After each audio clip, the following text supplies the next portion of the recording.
Oke, kali ini kita akan bedah bareng-bareng sebuah playbook.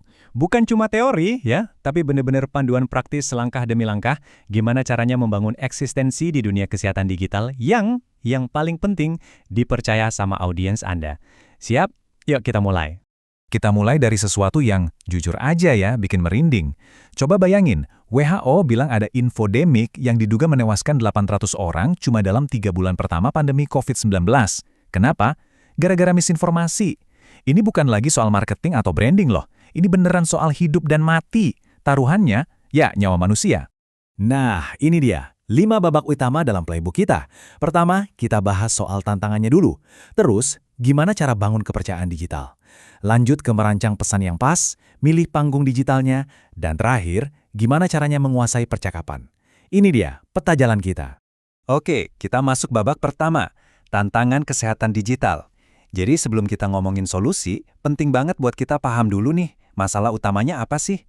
Nah, masalahnya itu sering disebut infodemik. Gini deh, bayangin dunia digital itu kayak pasar yang super rame dan berisik. Semua orang teriak-teriak ngasih info kesehatan, entah itu bener atau enggak. Nah, di tengah semua keributan ini, info yang kredibel itu harus berjuang keras buat kedengaran, ngelawan hoaks, ngelawan teori konspirasi. Jadi, pertanyaannya simpel banget kan, gimana caranya suara Anda bisa didengar di tengah kebisingan ini semua?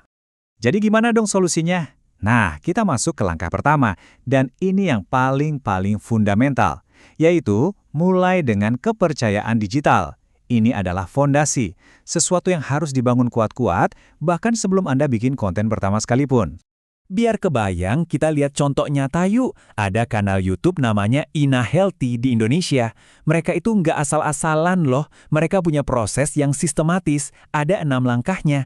Mulai dari ngecek layakan, bikin rencana produksi, nentuin butuh apa aja, sampai akhirnya monitoring dan evaluasi. Ini bukti nyata kalau platform yang dipercaya itu bukan hasil untung-untungan, tapi hasil dari perencanaan yang matang. Kepercayaan itu juga soal apa yang dilihat mata loh. Coba deh perhatiin, sekarang tuh ada pergeseran besar. Dulu kan simbol medis itu kayak stetoskop, tanda palang, kesannya kaku, institusional banget. Nah sekarang brand-brand kesehatan modern pakainya apa? Bentuk-bentuk yang lebih abstrak, terinspirasi dari alam, yang lebih fokus ke manusianya. Jadi pesannya bukan lagi saya otoritas, tapi lebih ke kami adalah partner Anda. Jadi, ada 3 prinsip desain yang menurut saya nggak bisa ditawar lagi. Pertama, simple. Desain yang bersih itu penting banget, biar jelas dilihat di layar HP yang kecil. Kedua, aksesibilitas.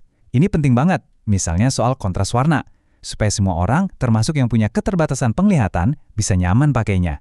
Dan ketiga, ya profesionalisme. Logo yang rapi, desain yang konsisten, itu secara nggak langsung ngomong, hey, kami ini serius dan bisa diandalkan. Oke, fondasi kepercayaan udah kuat. Sekarang kita masuk ke langkah kedua, merancang pesan kesehatan Anda. Nah, setelah orang percaya sama kita, pertanyaan selanjutnya adalah, kita mau ngomong apa? Ini semua soal konten.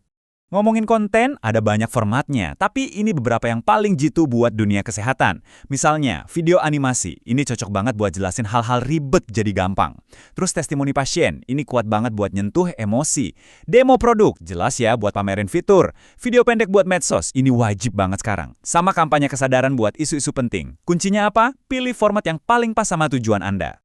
Nah, ini nih contoh cerdas banget soal dengerin audiens. Balik lagi ke Ina Health. Mereka itu nggak nebak-nebak konten apa yang harus dibuat. Mereka beneran nguping di kolom komentar. Mereka lihat, oh orang banyak nanya soal sakit, dokter, obat.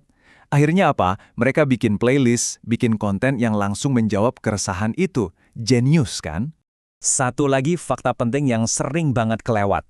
Angkanya 85%. Apa itu? Ternyata 85% video di media sosial itu ditonton dalam mode silent alias tanpa suara. Artinya apa? Kalau video Anda nggak ada caption atau teksnya, ya pesannya kemungkinan besar nggak bakal nyampe. Jadi, caption itu bukan lagi pilihan, tapi sebuah keharusan. Wajib. Oke, lanjut ke langkah ketiga.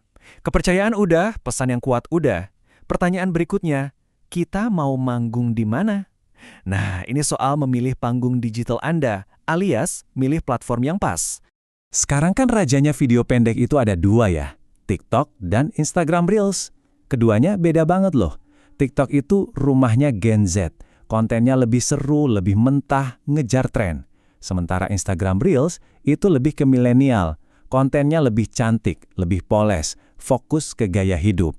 Algoritmanya juga beda. TikTok itu soal gimana caranya viral, sementara Instagram lebih fokus ke interaksi dengan followers yang udah ada. Lihat deh angkanya. Beda banget kan? Di TikTok 41% penggunanya itu di bawah 24 tahun. Sementara di Instagram 61% itu antara 25 sampai 34 tahun. Ini bukan cuma angka loh. Ini ngasih tahu kita kalau audiensnya beda, berarti cara kita ngomong dan konten yang kita kasih juga harus beda. Jadi, intinya apa? Ini poin paling penting. Jangan pernah posting konten yang sama persis di semua platform. Itu kesalahan fatal. Satu konten bisa viral banget di TikTok, tapi pas diupload ke Instagram, malah sepi. Kenapa? Karena budaya tiap platform itu beda. Kuncinya, satu kata, adaptasi. Nah, kita sampai di langkah terakhir, langkah keempat yang paling advance nih, menguasai percakapan. Di tahap ini, kita nggak lagi cuma sekedar ngepost atau nyiarin pesan, tapi kita belajar mengubah setiap interaksi, setiap komentar jadi sebuah peluang. Coba bayangin skenario ini ya. Anda posting sesuatu, terus ada yang komen, nge-tag temennya, bilang, ingat nggak asam lambung kita habis makan junk food itu? Hahaha. Nah, loh, komentar kayak gini kan bukan pujian, tapi bukan cacian juga. Terus Anda mau ngapain? Diam aja? Atau Anda lihat ini sebagai sebuah kesempatan? Nah, ini dia sihirnya. Satu komentar biasa itu bisa dibalas dengan berbagai cara yang strategis. Mau dibalas lucu? Bisa. Wah, kok kita nggak diajak sih?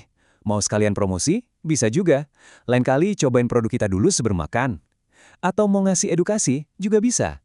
Tahu nggak kenapa junk food bisa memicu asam lambung? Lihat kan, tiap balasan itu kesempatan buat nunjukin karakter brand Anda. Biar nggak bingung, ada modelnya. Simple kok. Pertama, akui dulu komentarnya. Jangan dicuekin. Kedua, coba pahami maksudnya apa. Emosinya gimana. Kalau ada yang salah, klarifikasi. Terus, tawarkan solusi atau info yang berguna. Dan yang paling keren, ubah momen yang mungkin agak negatif, jadi bukti kalau Anda itu peduli banget sama customer. Jadi, ini soal mengubah cara pandang. Jangan lagi lihat kolom komentar itu sebagai kerjaan tambahan yang nyebelin. Bukan. Kolom komentar itu tambang emas. Serius. Disitulah audiens Anda ngasih tahu secara gratis apa yang mereka mau, apa yang mereka khawatirkan. Tugas kita cuma perlu mendengarkan.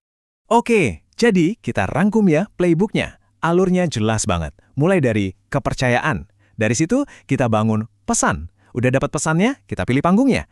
Dan setelah di panggung, kita kuasai percakapannya. Kepercayaan, pesan, panggung, percakapan. Semua saling nyambung. Sebagai penutup, saya mau kasih satu pertanyaan buat direnungkan.